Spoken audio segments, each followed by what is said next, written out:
उत्तर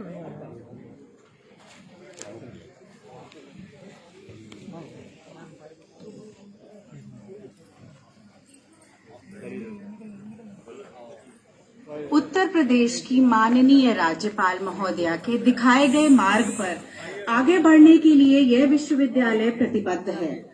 महोदया, आपने हमें सिखाया कि वैश्विकता के नाम पर स्थानीय विशिष्टताओं एवं कर्तव्यों की अनदेखी नहीं की जानी चाहिए।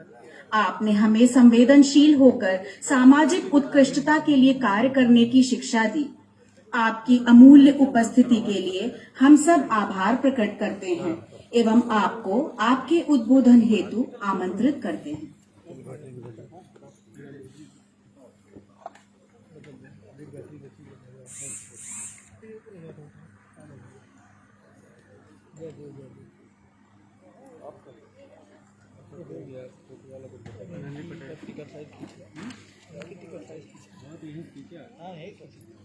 उत्तर प्रदेश के यशस्वी मुख्यमंत्री आदरणीय योगी आदित्यनाथ जी,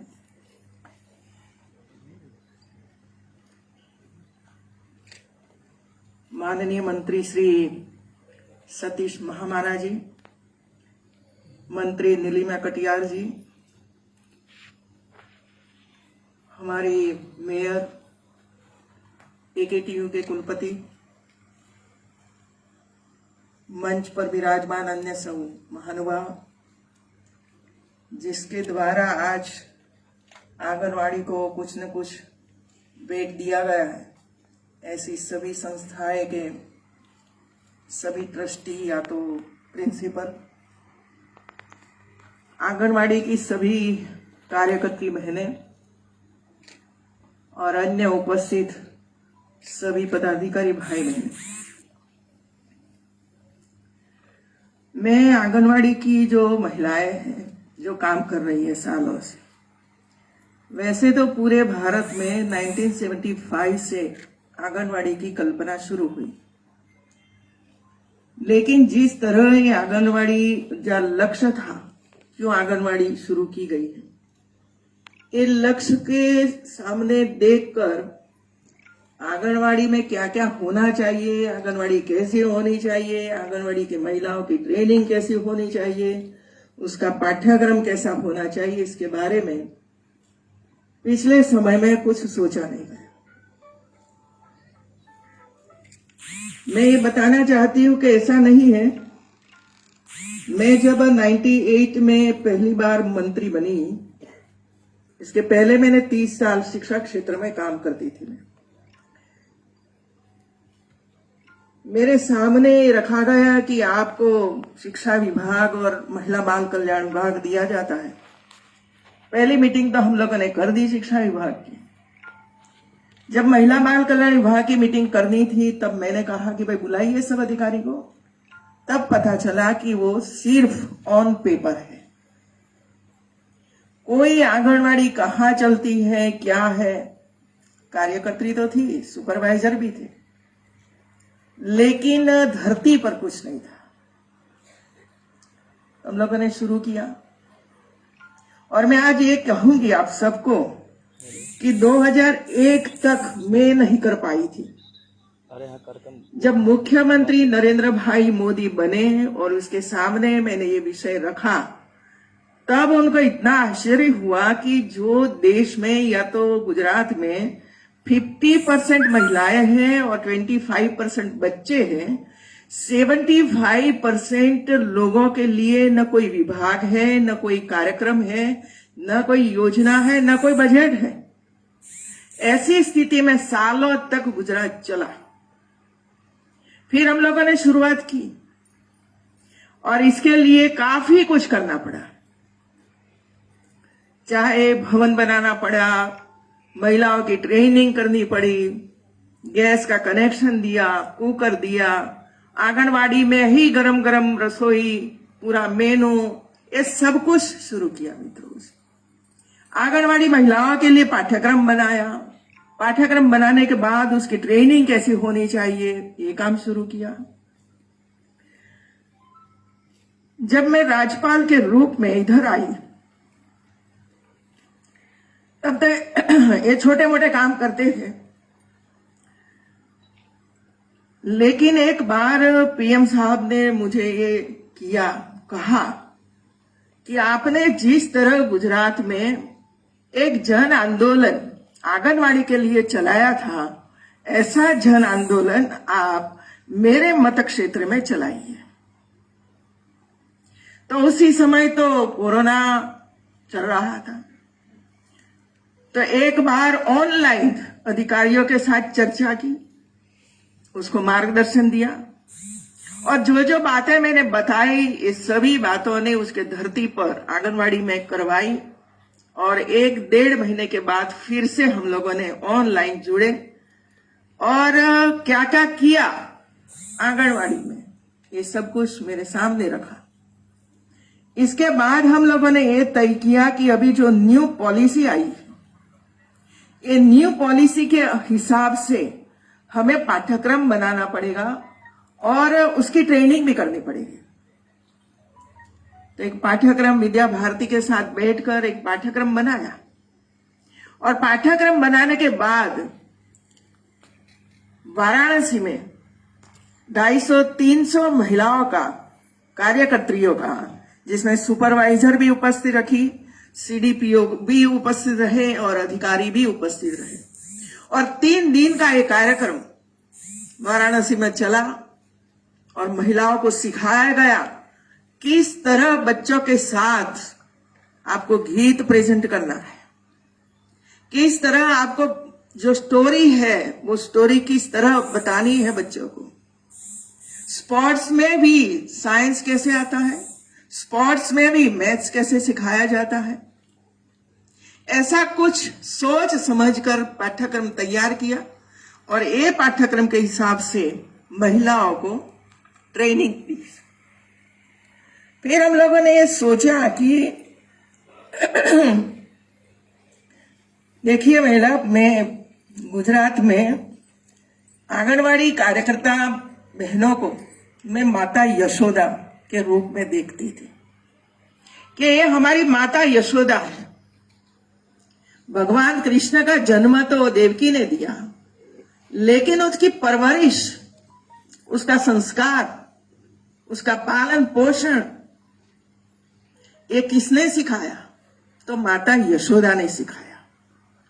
जन्म देने वाले तो और है, लेकिन उसको संस्कार देने वाली हमारी एक कार्यकर्ता सामने बैठी है ना, वो है। इसी वजह से मैं उसको माता यशोदा के रूप में देखती हूँ, और इस हिसाब से हमें काम भी करना पड़ेगा वहां, क्योंकि अलग अलग तरीके से, अलग अलग क्षेत्र से बच्चे आते हैं।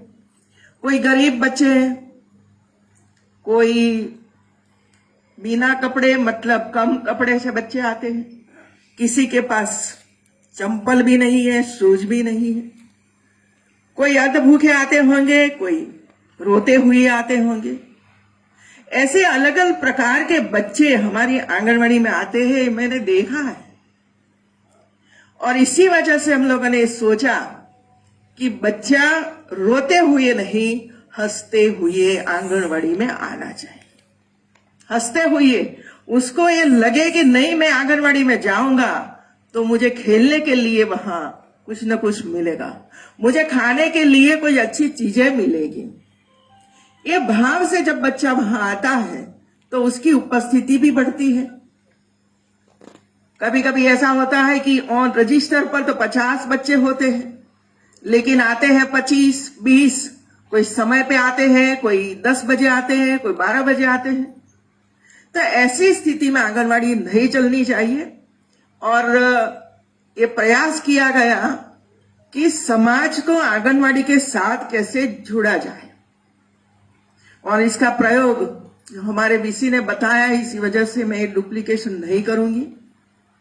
लेकिन मैं मानती हूं कि आज एक यूनिवर्सिटी जो वहां डिग्रियां देती है, पीएचडी करवाती है, वहां को जॉब क्रिएट करने के लिए कुछ न कुछ साधन संपन्न कराती है।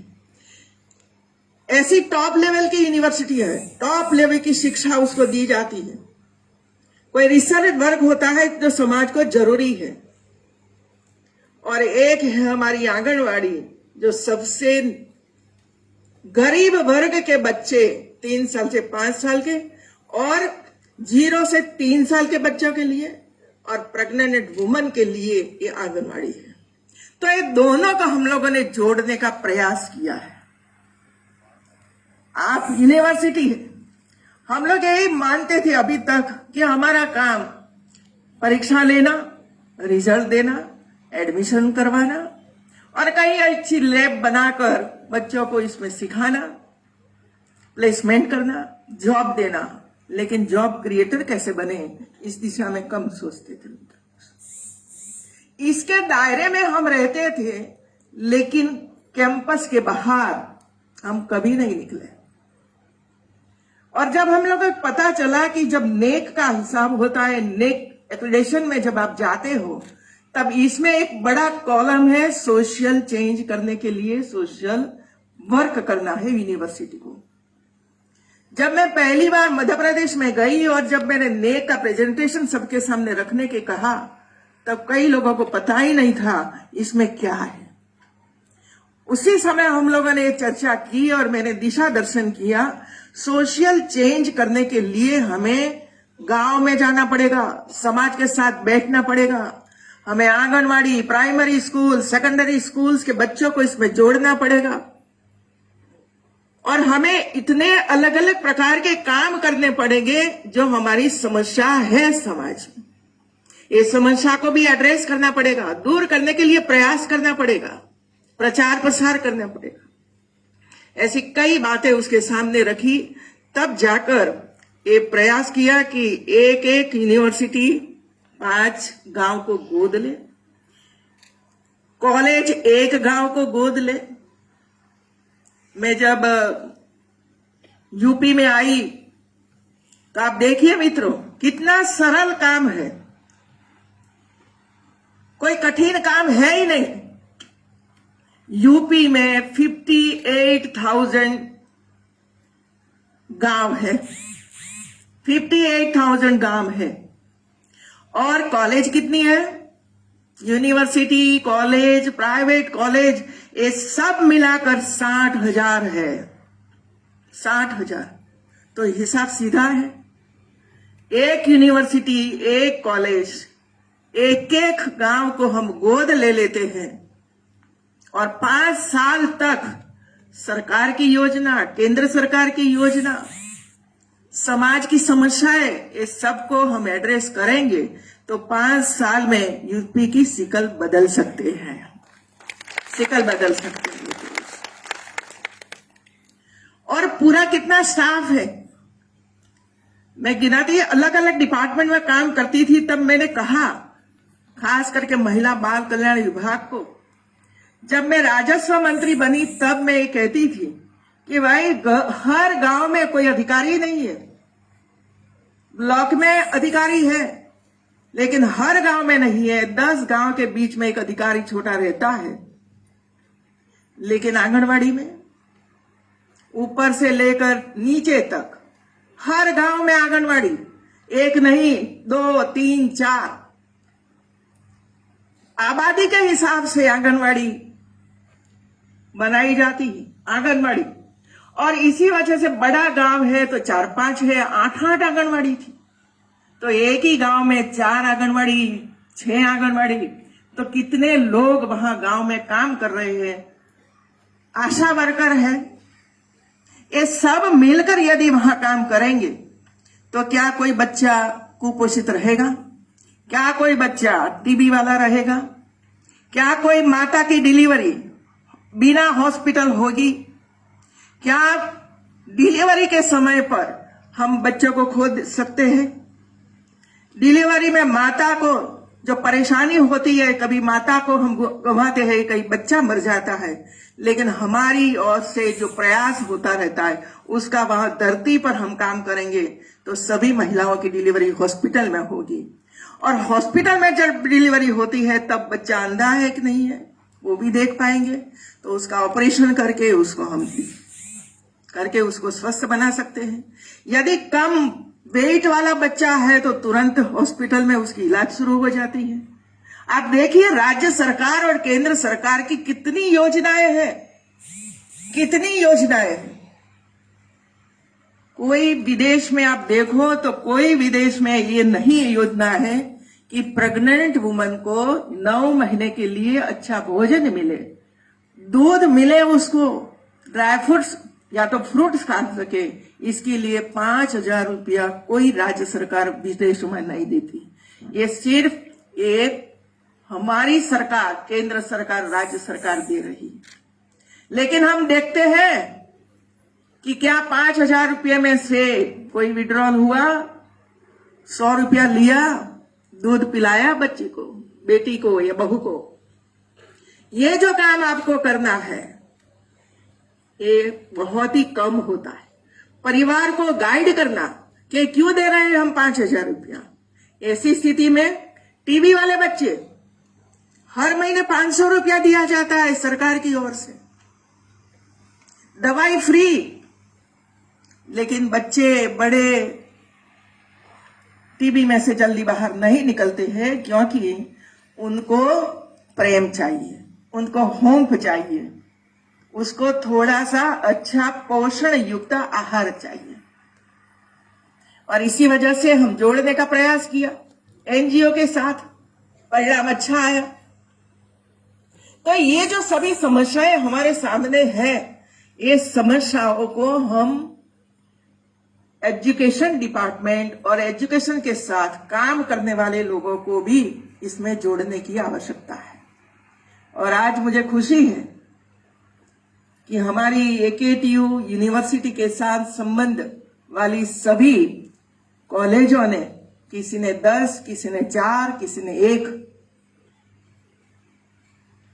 आंगनवाड़ी को गोद लिया है, उनको सर्टिफिकेट दिया गया है।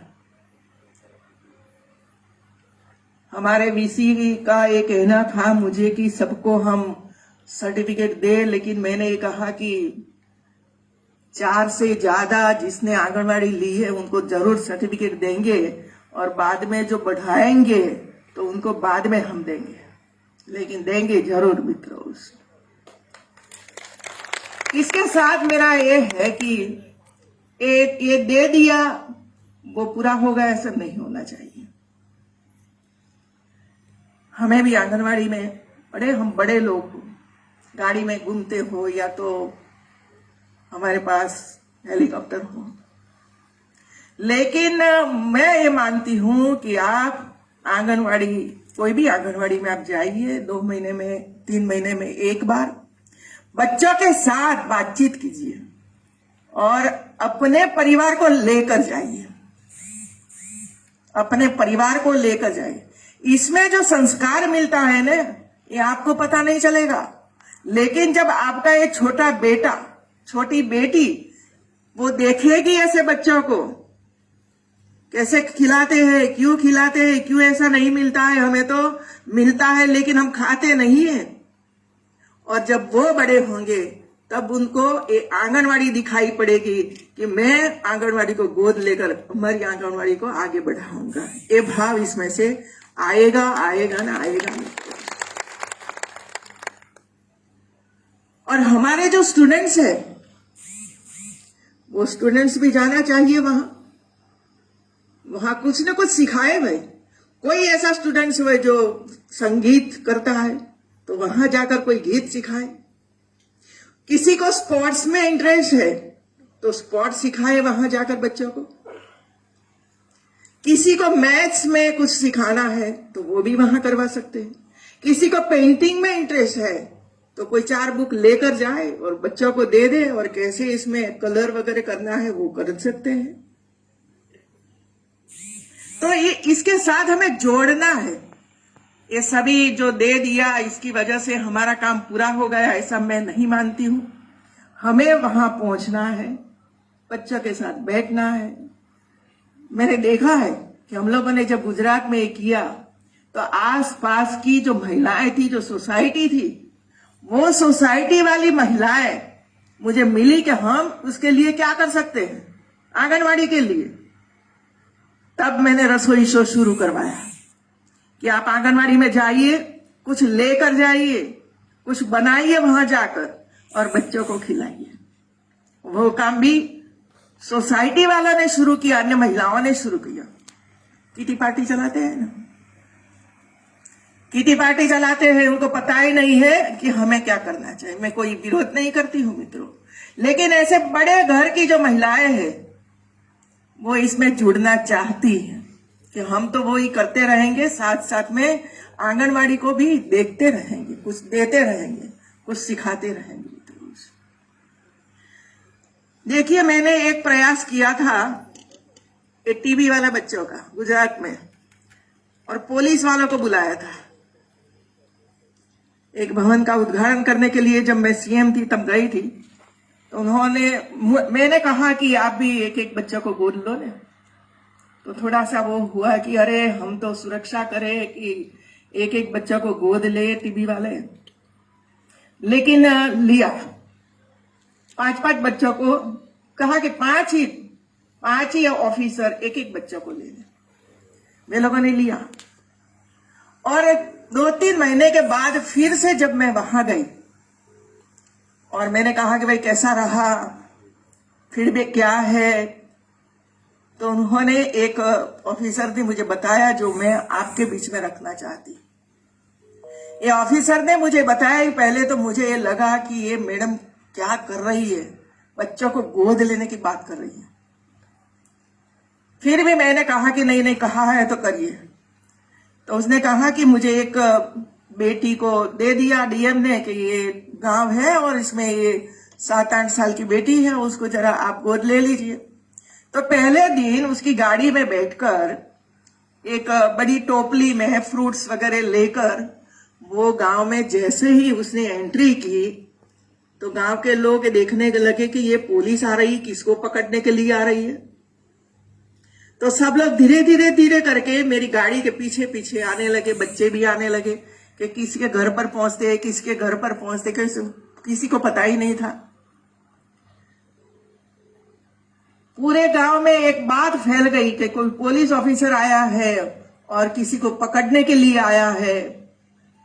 तो सब लोग इकट्ठे हुए, पीछे पीछे चले। तो एक घर में जो बेटी थी उसके घर पर गए, सभी परिवार के साथ उन्हें इंटरेक्ट किया, सबका परिचय किया, फोटो सबके पास से खिंचवाया, बेटी को गोद में बिठाया और उनके साथ भी बातचीत की। पढ़ने के लिए क्या जरूरी है वो भी उसने पूछा, और लगभग 40-45 मिनट इसके घर में उसने बिताया। वे लोगों ने उसको चाय पानी करवाया और फिर वो बाहर निकले तो लोगों ने तालियां बजाई कि वो किसी को पकड़ने के लिए नहीं आया था, लेकिन एक बेटी को टीबी में से मुक्त कराने के लिए वो इधर आया था। मित्रों, वो बात मैंने कही। फिर उसने कहा कि वो तो फायदा तो वहां हुआ, लेकिन मुझे क्या फायदा हुआ है मैं आपको बताता हूं। जब ये बेटी के साथ मैंने बातचीत की और हर महीने में वहां जा रहा हूं, तो गांव में पहले कई गड़बड़ी होती थी, मारपीट होती थी, सब बंद हो गई, क्योंकि हर महीने में जा रहा हूं और गांव के लोगों को ये पता चला, महिलाओं को ये पता चला कि ये भाई हर महीने आता है ना, तो यदि कोई बेटी को परेशान करता है तो बता देते थे कि हम वो पुलिस वाला आता है ना उसको बता देंगे। तो गांव में शांति हो गई एक। और उसने ये कहा कि जब ड्यूटी करते थे तो जब 5 बजे 6 बजे 7 बजे हमारी ड्यूटी खत्म हो जाती थी तो हम कहीं ना कहीं बैठ कर गप्पे मारते थे, समय पे घर पर पहुंचते नहीं थे। तो ये जब ये मैंने देखा तब मुझे लगा कि मेरे घर में भी ऐसे छोटे छोटे बच्चे हैं क्या। मैंने कभी बच्चों के साथ बैठकर कुछ पूछा, समय पे स्कूल जाते हैं कि नहीं जाते हैं, कोई परेशानी है, कोई भूख नहीं है, ऐसा कुछ भी पूछा ही नहीं है मैंने। और बच्चों के साथ बैठकर मैंने खाया भी नहीं, खा लो मैं आता हूं, खा लो मैं आता हूं। तब से मैंने तय कर लिया कि समय पर घर पर जाना है और बच्चों के साथ, परिवार के साथ बैठकर सामूहिक भोजन करना है और बातचीत करते करते भोजन करना है। ये मैं सीखा इसमें से। मित्रों, तो एक सिर्फ एक कार्यक्रम नहीं है, सोशल चेंज, सामाजिक परिवर्तन लाना है तो सबको इसमें हिस्सेदार बनना पड़ेगा। और सब जब अपने अपने दायित्व निभाएंगे, ऐसा नहीं है कि सरकार नहीं निभाती है, अब्बजों रुपया का खर्च करती है, लेकिन जरूरी है प्रेम देने का, जरूरी है कोई पीठ पर हाथ फेरने का, जरूरी है सर पर हाथ रखने का, जरूरी है होंठ देने का, जरूरी है बातचीत करना। और उसका जो दुख दर्द है जब कोई सुनता है ना तो कम हो जाता है मित्रों। उसकी समस्या दूर हो या ना हो, लेकिन उसका काम आधा हो जाता है। ये हमें करने की आवश्यकता है मित्रों, और वो सरकार नहीं कर सकती है क्योंकि सरकार को कई काम रहते हैं। क्योंकि हम भी एक काम करके आए हैं। गुजरात में तो सिर्फ 7-7.5 करोड़ की आबादी थी, 33 डिस्ट्रिक्ट है, इधर 24 करोड़ की आबादी है, देखिए मित्रों, और 75 जनपद है। कितना बड़ा काम है। और इसी वजह से, और ऐसा नहीं यूपी में ताकत नहीं है, यूपी में इतने से भी ज्यादा ताकत है जो गुजरात में है, इससे भी ज्यादा ताकत है आपके पास। अभी हमें ये करना है कि ये हमारी जो ताकत है, हमारा जो कौशल है, ये हमें धरती पर उतारना है, सिर्फ इतना ही करना है। और मुझे लगता है कि हम सब मिलकर वो करेंगे। और मुख्यमंत्री जी ने जिस तरह वो यूपी को नेतृत्व दिया है, आपने सुना कोरोना काल में जब एक नीति आयोग ने कहा था कि 30,000 ज्यादा होंगे, 30 लाख से ज्यादा मरीज होंगे, 30 लाख से ज्यादा, तब यूपी का क्या होगा। लेकिन देखिए कंट्रोल कर दिया, कंट्रोल कर दिया। इतना ही नहीं, एकदम जल्दी से रिकवरी होने लगी। और पूरे यूपी में अभी तीसरी लहर तो अभी नहीं आई है, लेकिन जितना करने की आवश्यकता थी, बेड बढ़ाना, वेंटिलेटर बढ़ाना, ट्रेनिंग देना, ये सब कुछ 1 महीने पहले से शुरू कर दिया है मित्रों। तो ये सब हो रहा है मित्रों। यदि उनको हम सहाय करेंगे सरकार को, तो भारत का श्रेष्ठ उत्तम राज्य हम बना सकते हैं, यूपी को